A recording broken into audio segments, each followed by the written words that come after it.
भुकौँ है भुकौँ, आची खाएको कुकुर जस्तै भुकौँ। एउटा छोटो कथा भनौँ कि चुड्किला भनौँ, सुनाऊ है यही विषयमा।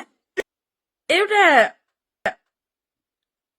बाघलाई नि, बाघले मासु खाँदा खाँदा खाँदा गरे हुन्छ नि, कति खाइसकेको हुन्छ। अब मरेको सिनो पनि खायो होला, जिउँदो काँचो मासु नि खायो होला, पकाएको नि खायो होला, के खाए होइन।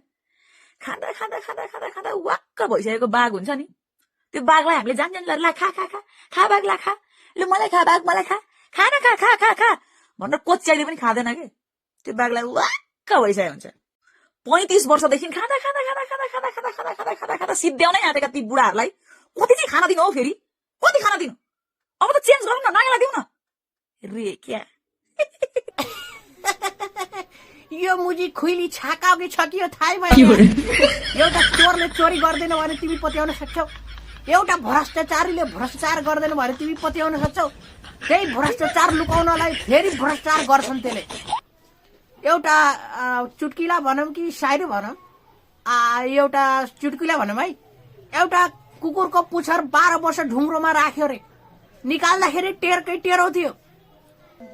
एउटा बुढो बाघले खाँदा खाँदा खाँदा खाँदा खाँदा खाँदा वाक्क भइसक्यो रे, फेरि केही खाँदैन। अनि कति दिन खाँदैन, 2 दिन खाँदैन, 3 दिन खाँदैन, 4 दिन खाँदैन, त्यसपछि के खान्छ? तिम्रो तलको दियो भने तलकै खाइदिन्छ।